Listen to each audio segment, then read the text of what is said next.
Hi, I'm Rachel Dillon. And I'm Marcus Dillon. And this podcast is Who's Really the Boss, where we highlight the joys and challenges of running a business with your spouse or family. Our mission is to strengthen families and businesses by helping listeners avoid the mistakes we have made so they can lead and live happily ever after.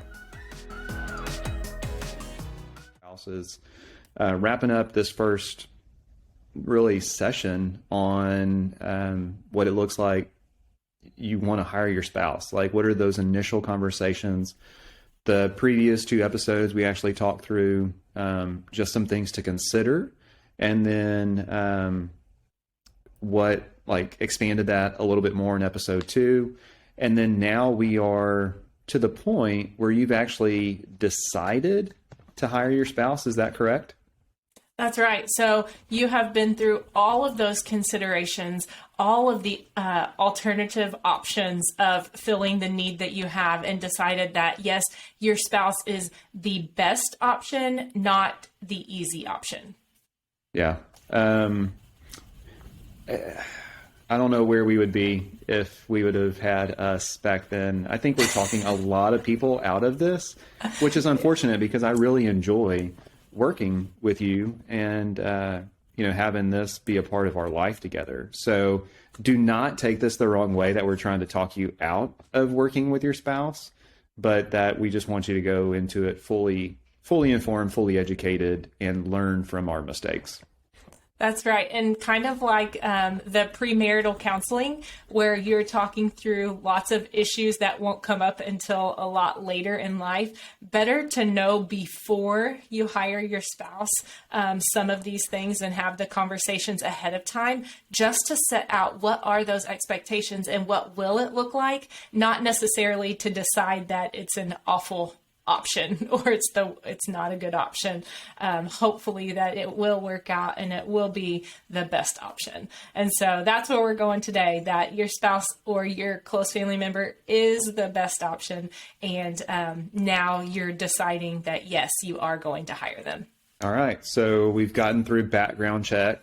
We've gone through salary negotiations, and you're on the payroll and showing up every day. So to start us off, what's that key point? Like, where do you start day one? What's something that you got to get right? Yeah. So day one, I would say definitely defining what that person is going to do. So definitely a clear division of labor. Who's doing what within the business? What is their role? What are their responsibilities? I think this is even more important if you have team members, right? Other people that are in the business with you that are going to need the resources of that person in addition to you, because if so-and-so has exited a role and you've brought in this new person who's related to you, clear division of labor and then also communicating that to the team overall is going to be very, very important, because that may be taken the wrong way, correct? Yeah, so having that documented, the responsibilities, especially if they are moving from maybe the business owner or moving from one spouse and then being shared now to the next, the team needs to know who to go to and why that person is the best person to handle that for them. So maybe Marcus, you as the boss originally handled certain things. The team members were used to coming to you for that thing. They kind of need to know what makes me uniquely qualified now to come to me with that, whatever it might be in the business. Well, an example of that would be requests for being out of the office, even though it's a virtual office now, when you're going to be logged off, when you've got something else going on. And so you are definitely better at that, keeping track of people. And actually, if there's something more that needs to be asked about, hey, like, is everything okay? I think your personality, your skill set is a much better person. And I think in situations like that, it's a no-brainer. Like, the team just, oh yeah, like, he was the wrong person from the very beginning. I don't know why he was ever doing that. So those are the situations that you're like, yes, the team fully supports it.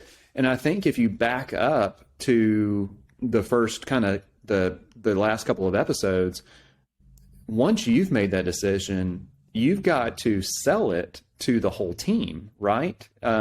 With, hey, we're bringing on so-and-so.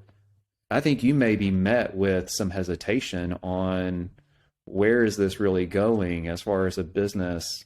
Is this person really going to provide value? Is it going to get awkward really fast? And I think hopefully we've navigated that pretty well by saying Rachel is the best person.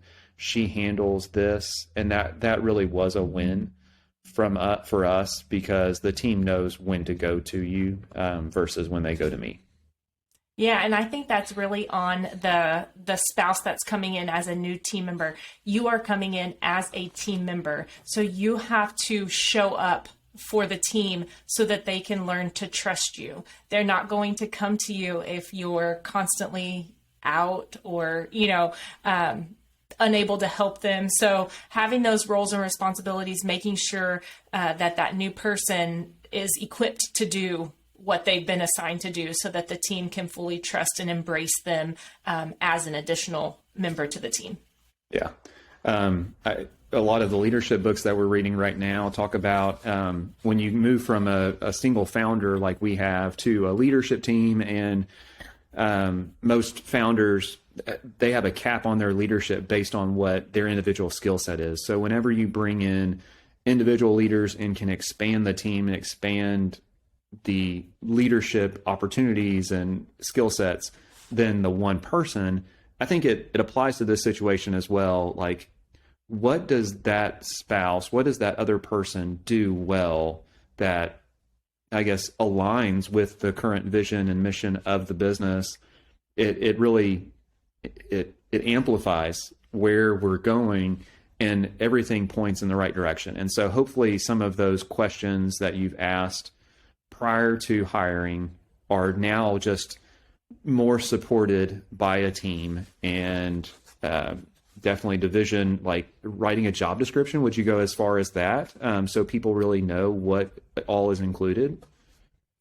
Just what we've learned more recently, that it's so it's imperative that the roles and responsibilities are documented. You may think that you've talked through, you may think everybody knows what each other is doing, what each other is responsible for. They've been doing it for years. Of course they know. Or this is just adding one person. They're only doing maybe say 3 main responsibilities. Everybody can remember that. That's not fair to put that burden on other people to just remember based on what you've communicated verbally. And so really having a roles and responsibilities documented and somewhere that it's transparent or visible for the whole team to see is just helpful. Yeah, no, that's great. So we've talked about clear division of labor, and that also may help if we ever have to give away that role to somebody other than a spouse one day, as we talked about. So let's talk about, we've hired the spouse. They know what they know what success somewhat looks like in their role. The team is well educated on what they are doing in the business. Now, how do you not live in the gray? How do you not bring work and personal life and just commingle it all to where it's all one big ball of mess? Yeah, definitely setting boundaries on what is work time, what is family or personal time, like actual time limits maybe. I think now having a culture where we work remotely, you don't have that division of where you, or the luxury of just saying, I'm at the office, we're working, or we're at the house, we're not. So now I think being more intentional and setting maybe some limits, some parameters, some boundaries around when is it appropriate to have work discussions, and then when does that need to intentionally be cut off. There's no more discussion of work from, say, this time to this time in the evening. So I'm asking this for personal, clarification. Where does that get documented? I don't know. It needs to be documented. It should get documented. I don't know. I think between the spouses, since you're likely just dealing with maybe two, maybe that is just a conversation that's had up front and then revisited. I mean, I think for us, we have to hold each other accountable to that, because we're both going to have days where things are spilling over because they're on our minds. And I mean, that's flexible too, because you want to listen to your spouse personally. If we didn't work together at the same job, you would still come home and let me know, celebrations or disappointments from that day. And so it's really having that conversation ahead of time of, okay, maybe setting a time limit on if somebody does bring it back up, how long do they get to talk about it before you redirect that conversation, and really redirect it in a way that you're like, okay, well, let's find a solution for that tomorrow, and set an appointment on the calendar, for the next work day, to really take care of and have a solution, because really, do we want a venting session that's unresolved? I think you brought up something really good with the calendar. Technology usually is your friend. And so we use Teams. That's built into our system here at the office, but other businesses may use Slack or some other communication that is solely for business.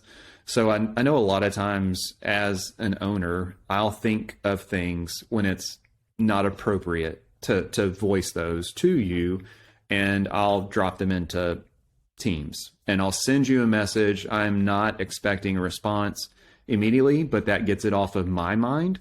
And I think that's not only applicable to you, but it's applicable to the whole team. As one of the owners, and you just can't turn it off sometimes. And it's better to get things out of your head, either write them down or send them while you're talking about it, as opposed to letting them weigh on you.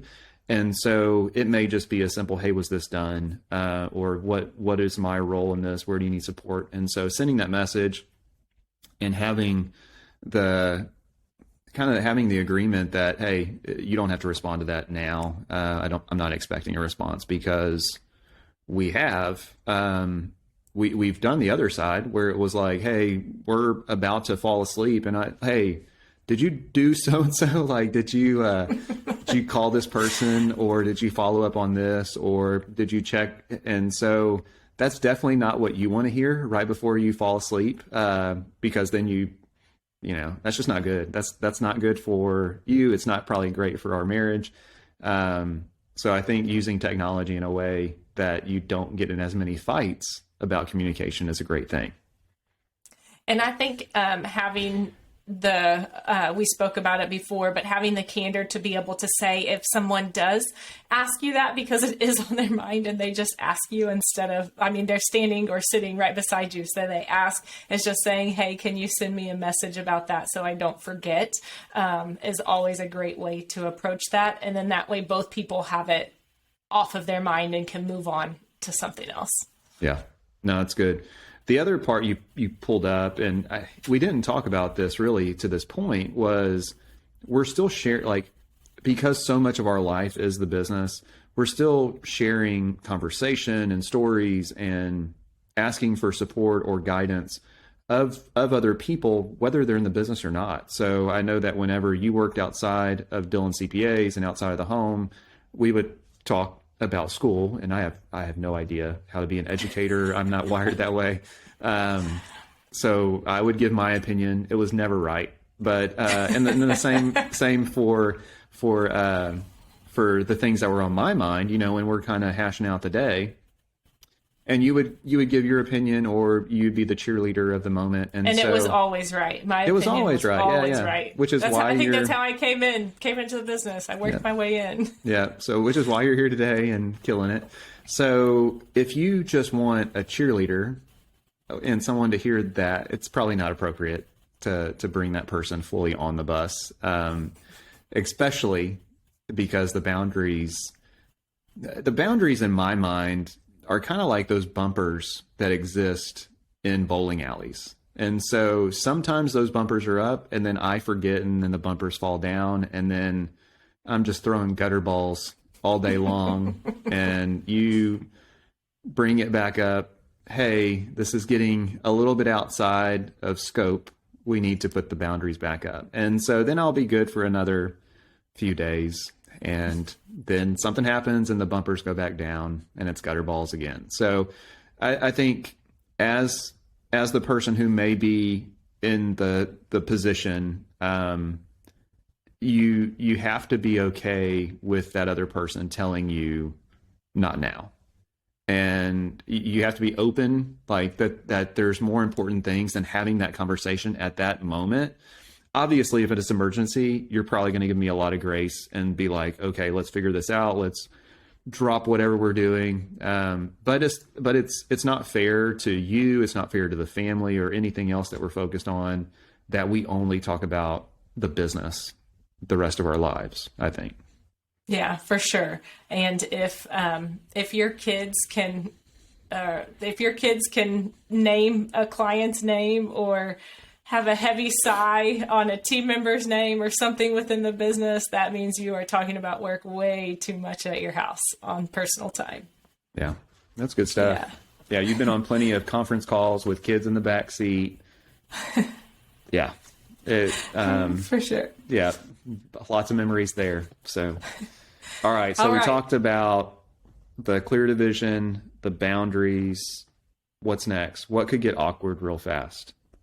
Yeah. So showing favoritism to your new hire, to your spouse or close family member, that is something that you definitely want to avoid. And also, personally, coming from me, from Marcus, who said, yes, you already told us, like, your superpower is delegating. So not taking advantage of that person. Yeah, that's like an arrow straight through the heart right there. So I think I'm going to have to unpack that later on in therapy. But, playing favoritism with the spouse is hard. Because you've obviously selected them for another chapter, another part of your life. So in the business, it's definitely one of those things to kind of keep above board. And really, you don't want to be sent to HR for any inappropriate behavior at the office. Working from home makes it a little bit easier, I guess. But favoritism with your spouse is definitely something to pay attention to. So what are some tips there to maybe avoid that? Yeah, I would say just holding them accountable. So because we've already talked through that job description, roles, responsibilities are so important to set ahead of time, day one or before, really holding each other maybe accountable to what those things are. Some things that I could see, that might come into play here is more time off than maybe what other people have, or different hours and expectations of those hours. And so it's not saying that this position can't be flexible. It's just that needs to be set out to everybody in the organization prior to them starting or at their start, that this is a flexible working arrangement. They are, they work these days and times, they're available for you, how to communicate with them, all of those types of things. Yeah, no, that's really good. So, and then kind of that last point that, 4 tips and tricks, what's the last, thing that we can really talk through that can be done consistently? Because I know you like consistency and that's part of your love language. For sure. I think one thing that will just, as far as best practices and making this a successful hire for your organization, is definitely having one-on-ones with that team member. So not necessarily that that this is different than what you do for anyone else. We recommend one-on-ones with every team member. So whether that's the owner or whether that's a member of the leadership team that's meeting regularly, that it's scheduled on a calendar. It is an appointment that is set, that is not missed. is so important. That helps to alleviate some of those conversations that might happen at home on personal time when you've already designated that as a boundary where, after a certain time each night, you're not talking about work anymore. If you have an intentional, dedicated time to talk with your spouse directly about work, status updates, what's going on, then the other conversations are less likely to happen just because you already have a time that you can bring up the things that you need to talk about. Yeah. I think one way that we have figured this out is by walking. We're fortunate enough to work from home a majority of the time because our team is remote and our client base allows for that. So that's a luxury that we have and that we take advantage of. So I think we've gotten in a habit of trying to take a walk. Sometimes dogs go with us, sometimes they don't, depending on how long we're going to go. But I think that gives us a good opportunity, a good break to stand up from the computer, from what else could be a distraction, and actually have one-on-one time, get some exercise, because that's also really important to us. And here lately, enjoy the sunshine and kind of get refueled that way as well. So. Yeah, for sure. And I think on that, it's just being mindful of the timing that you want to do that. So the walks that you're talking about, when we are, standing up, talking, moving, and talking about work, those are typically a short break, like during the actual work day. So where, some jobs or some positions have required breaks that they have to take on their shift. It's kind of like that, where there's a 15-20 minute time block where we get up and we can talk through that. What I think on the one-on-one is having every week at potentially the same time already on the calendar, so that it's not missed. It doesn't get bumped. This is not an appointment that's it's not optional. It's a requirement. And so that just puts you in a natural rhythm of a designated time for these conversations. And then as well for feedback. So we touched on it before, that having a review, like a formal review of your spouse, so they know how they're doing in their job, and to help hold them accountable, to help push them to achieve more or to just be successful in that position, I think is also something that's needed. So you're saying that if we have a formal review, I can push you to achieve more? I mean, you might just push me right on out. Maybe if I push you to achieve more, there's that independently wealthy thing waiting for us at the end. Maybe so. All right. Well, those are great tips. So we talked about clear division of labor, boundaries on work and personal, favoritism, kind of avoiding that, and then weekly pulse, just like you would for any team member. And that could, so much of that applies to regardless if they're related to you or married to you. It's just good policies across the team, I think. What would you say? So what does that look like practically? I think we need to share. I think that's important, because I think perhaps maybe there are some listeners out there thinking, there is no way I have time to meet with every team member one-on-one every single week. What would we talk about? What does that look like? How do I fit that in the day? These people are crazy. So let's talk a little bit about practically how we do that.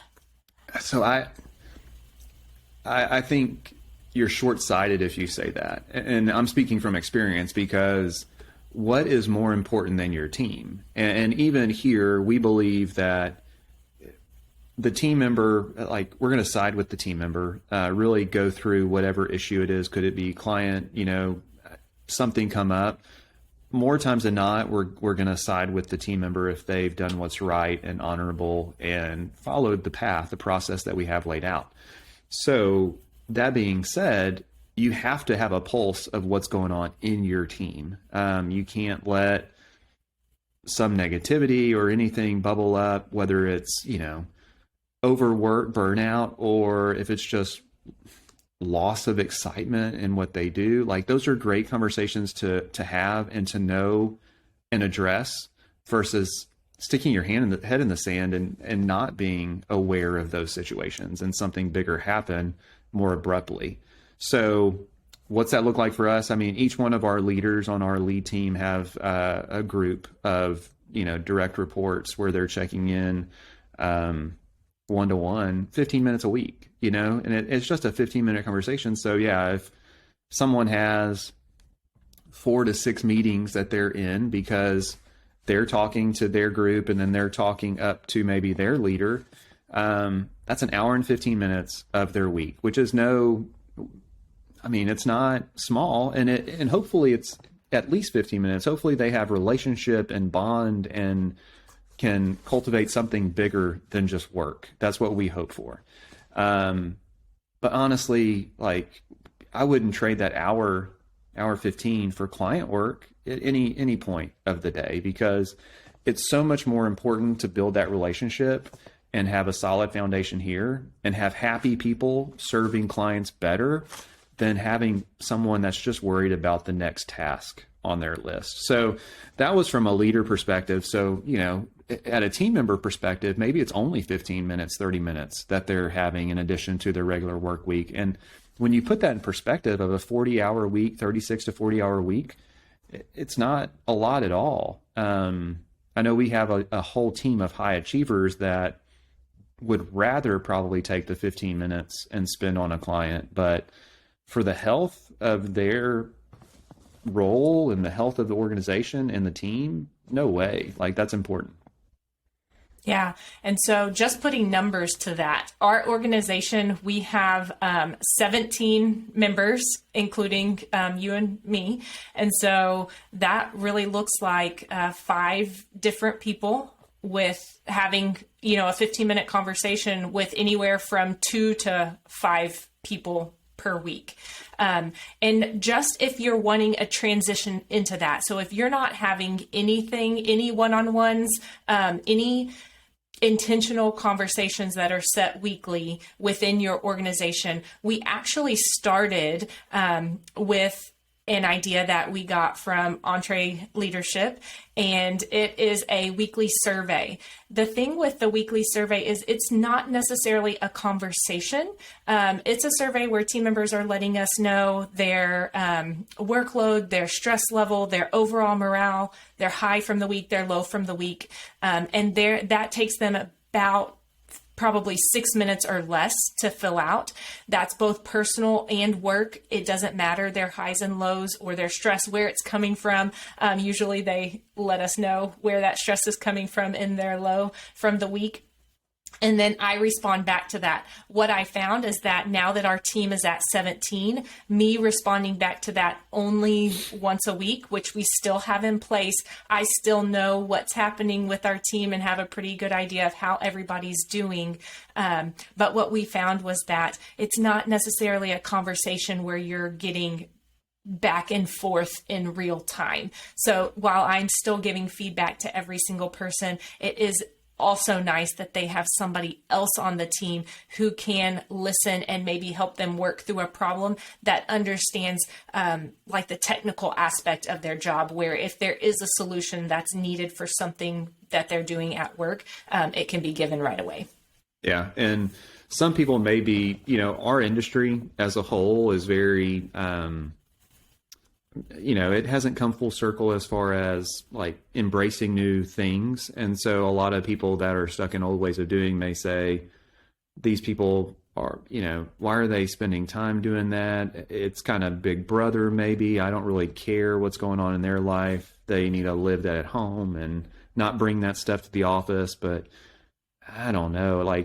We've tried to create something different where we care about the person, and I think that's evident in some of these controls that we've put in place and implemented. And you where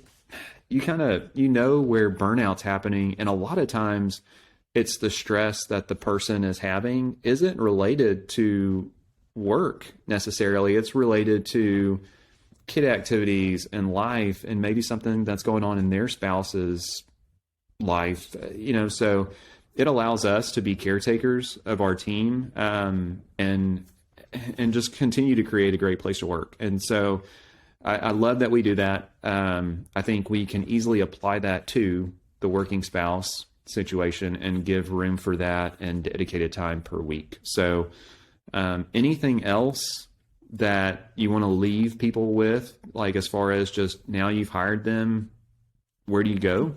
I don't know. We gave some best practices. Maybe now we give, what are some things to avoid? Yeah. A lot. So I think, we'll go a little bit longer on this one since it is kind of the wrap up of the series. But one thing to avoid is putting the business first. And so as hard as it is to start a business and to get off the ground and up and running and, everything that's moving and shaking within there, it's even harder to probably have a really good, solid, healthy relationship, whether that's a marriage or a family relationship. And it's a lot more difficult to probably exit the family relationship than it is the business. But it costs a lot. Yeah, I like half of my stuff. I think putting the business first, and maybe there's even appropriate times that the business is priority, but the business is never first overall. Yeah.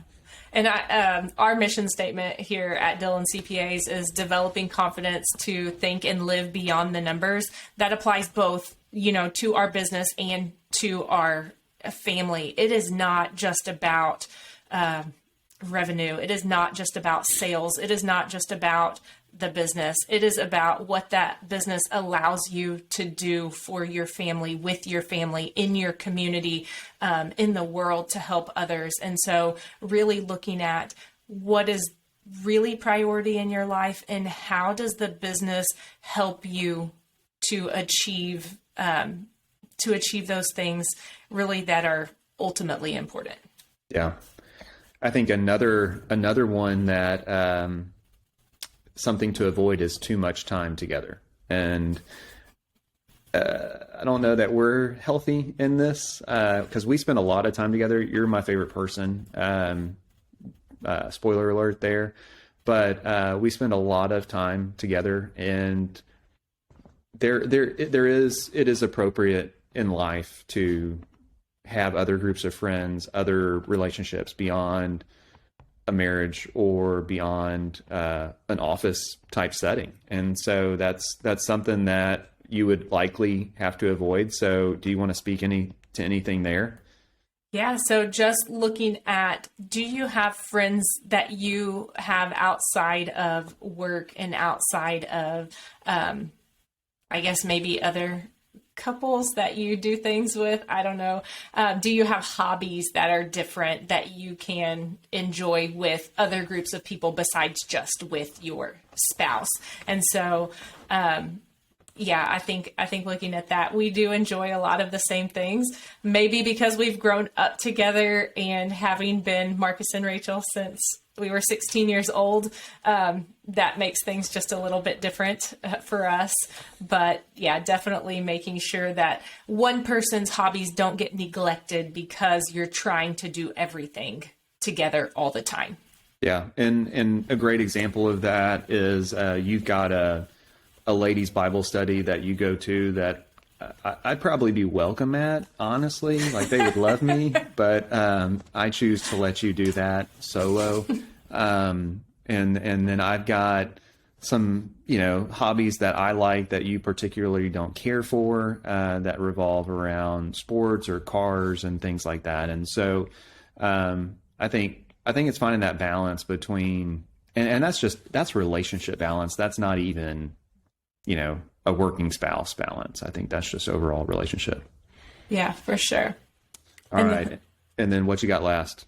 And then last thing to avoid is really taking work conflicts home. So not allowing things that are problems at work to continue to go home and become problems in your marriage or in your family. And definitely you don't want to bring other people of the family into that conflict. That needs to be resolved at work. Yeah, you bring up a great point there. If you have conflicts at work, do you want to ask like your mother-in-law, like, hey, what would you do in this situation? Or how do you put up a barrier? Like, do you almost keep certain things behind the fence within that? Because it is a struggle sometimes. A lot of people, at least whenever you came to work within the business, it's kind of like you're putting your eggs in that basket, and maybe even parents that supported you financially in college to go get a degree where you're not using it anymore. So there's certain things that you probably have to keep close to the chest and not even bring home, because they may spill over into even another relationship that you don't want them to. And we are big advocates of counseling or therapy. And so that may be something that's necessary if you don't have, or if you do, even if you do have great communication, but if just to help make it even better. So relationships or communication, an outside party may be better to help work through those conflicts rather than involving another family member. Yeah, the awkwardness just keeps on continuing. I think that's the scary thing. So, well, that's really good stuff. So things to avoid there. We listed 3, and just closing out. We've kind of left people with now that they've hired their spouse, some really good tips and tricks, and so that was the first really series, and hopefully we left people better off than we found them. Hopefully we didn't scare anybody into not hiring their spouse where it was appropriate. That would be bad. Yeah, that's right. So hopefully we have encouraged and set a framework for people to be able to now bring their spouse on board and have that to be a successful and one of your favorite words, pleasurable experience for them, and not scared anyone away. But in the event that somebody has decided maybe this isn't the best option, hopefully we've saved some heartache. Yeah, that's really good. So, all right. Well, I'm sure there's a lot more good conversations to have, and look forward to the next podcast. All right.